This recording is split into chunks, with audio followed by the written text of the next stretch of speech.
Modern technology, cheap energy, has made it possible for us to live very sedentary lives. For many of us, we're living at 2,200 calories or so per day. That's within 10 or 15% of basal metabolic rate. That's historically unprecedented. And so if you're only eating for 2,000 or so calories a day, you can't get what you need. And if you make the situation worse by adding in poor food choices, lots of empty calories, you may be normal weight, you may be overweight, increasingly people are, but you will not be getting all the different micro and phytonutrients that you need. So we've got to a point now in this obesogenic, pathogenic society where supplements are becoming very, very necessary.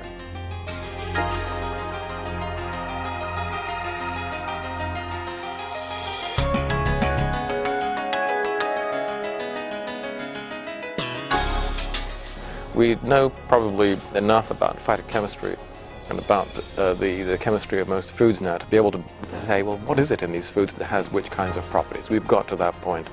And it's only the rather more Neanderthal nutritionists who say, the pills are no good and it's got to be the foods.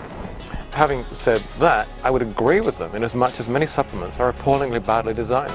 They're designed by companies who don't know what they're producing and being bought by consumers who don't know what they're buying.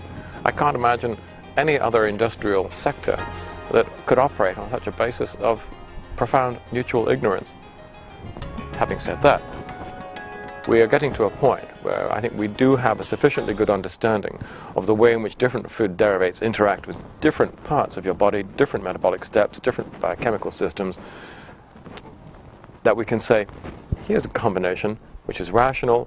It reproduces the nutrient density of, let's say, the Mediterranean or the Victorian diet, and we're putting that into a form which is convenient and accessible. And I think that there is really no coherent argument anymore against that.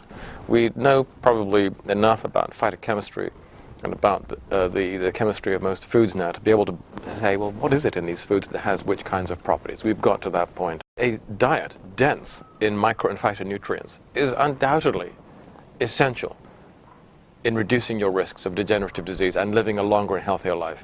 Now, the idea that a nutrient-rich diet will do this and a properly designed supplement won't is, frankly, illogical. It's vitalism, a completely discredited philosophy that says there's something magical in foods that you cannot reproduce in a pill. That's nonsense. The problem that we have today is the widespread incidence of type B malnutrition, multiple micronutrient depletion. People are low, not deficient, but low in almost everything.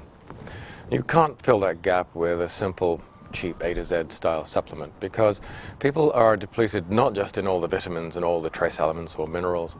They're also depleted increasingly in the essential fatty acids, in the various different types of dietary fiber, and in many of the categories of phytonutrients. Now, these are a relatively recently discovered group of compounds derived, as the name implies, from fruits, and vegetables, and other plant foods, such as flavonoids, carotenoids, vanilloids, limonoids, compounds like that.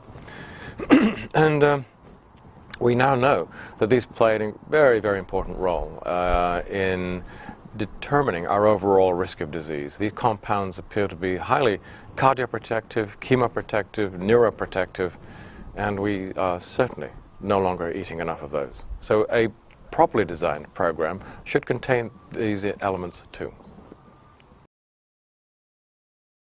I practice what I preach. Yes, I do take a supplement. It's not really an orthodox supplement. It's a pharmaconutritional support program, and the reason why I take this particular one is that I'm confident in it, in the sense that I was involved in designing the formulation. I find this a little embarrassing because I'm not primarily interested in selling supplements, but you've asked me the question. That's what I do. I live a very harried lifestyle. The diet that I eat is probably mostly the airline diet, and I think that that does leave a lot of nutritional gaps, and so I take this pharmaconutritional support program.